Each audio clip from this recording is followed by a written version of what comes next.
নমস্কার, সবাইকে স্বাগত জানাই দুর্বার রান্নাঘরে। পুরনো বন্ধুদের জানাই অসংখ্য ধন্যবাদ, নতুন বন্ধুদের স্বাগত। আশা করি সবাই ভালো আছেন, আমিও ভালো আছি। আজকে আমি আপনাদের সামনে নিয়ে এসেছি একটা নতুন রেসিপি। দেখুন কিভাবে তৈরি করি। যদি আপনাদের এই ভিডিওটা ভালো লাগে তাহলে লাইক, কমেন্ট ও শেয়ার করবেন। নতুন নতুন নোটিফিকেশনের জন্য অতি অবশ্যই সাবস্ক্রাইব করবেন। সবাই ভালো থাকবেন, সুস্থ থাকবেন। এখানে আমি ভেন্ডি নিয়ে নিয়েছি, ধুয়ে একদম শুকনো করে মুছে নিয়েছি।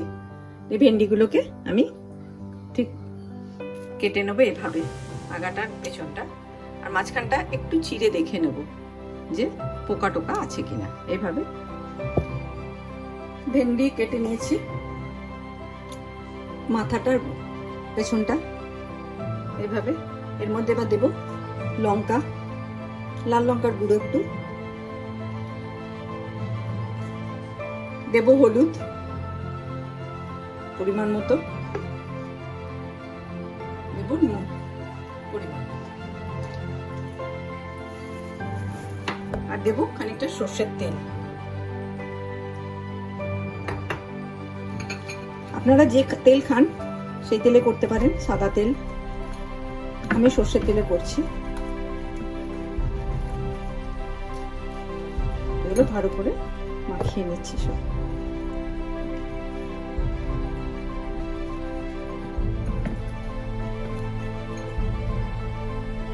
ভালো করে গরম হতে দিতে হবে।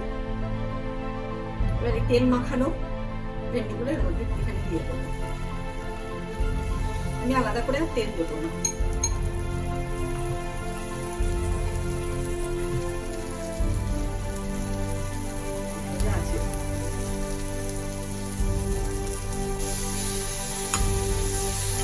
গ্যাসটা আমি একটু নতে করে দিলাম, এটা ভাজা হোক। এটাতে এক্সট্রা কোনো তেল লাগবে না, এটা একটু দিয়ে দেব।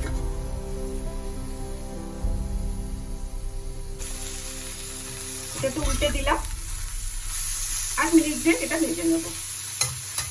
আর একটু ঢাকা দিয়ে দিই। এটা ভাজা হয়ে গেছে। এখানে আমি 3 চামচ দই নিয়েছি, এটা ভালো করে ফেটিয়ে নেব। এখানে দিলাম একটু লাল লঙ্কার গুঁড়ো, একটু হলুদ, একটু ধনে গুঁড়ো,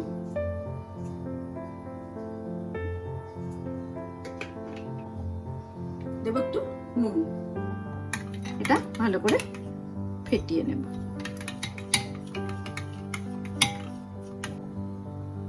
এর মধ্যে একটু বেসন দিয়ে দেব।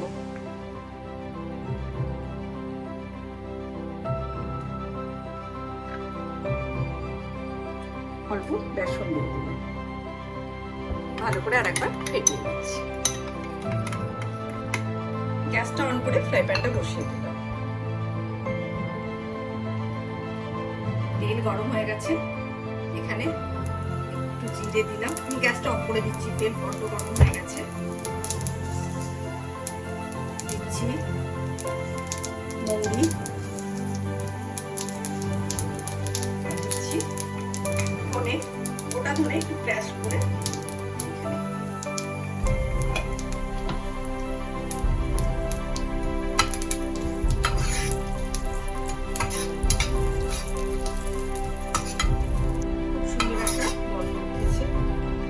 গ্যাসটা আবার অন করে দিয়েছি। এবার আমি শিমে রাখছি, কারণ এটা আমি দইটা দেবো।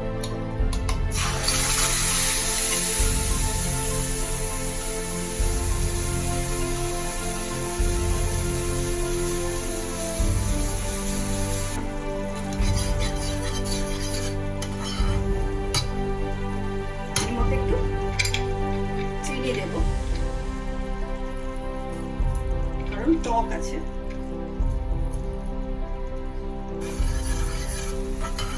হয়ে গেছে, তেলটা ছেড়ে গেছে, দেখুন দই তেল ছেড়ে গেছে। এবার আমি একটু টমেটো কেটে রেখেছিলাম, সেটা দিয়ে দেবো। টমেটোটা কষাতে হবে না, আর দিয়ে দেবো ভেন্ডিটা।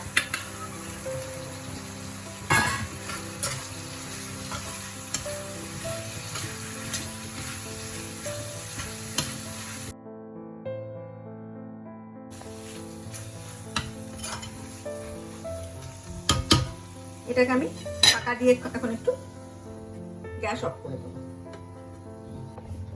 ফ্রাই প্যানে 1 চামচ ঘি দিয়ে দিলাম।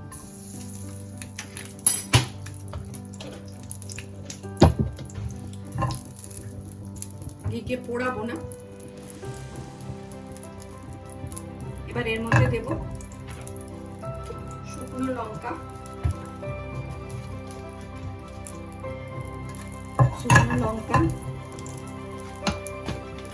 ক্র্যাশ করা ধনে, কাজু, কিশমিশ।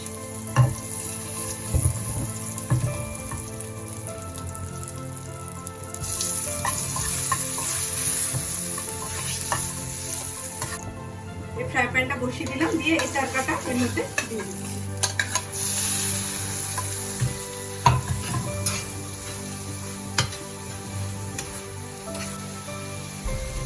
এটা রুটি, ভাত, পরোটা সবার সাথেই খাওয়া যাবে। তৈরি হয়ে গেল, গ্যাসটা আমি অফ করে দিচ্ছি। তৈরি করলাম ঢ্যাঁড়সের একটা সুন্দর রেসিপি, আপনারা একবার করে দেখবেন।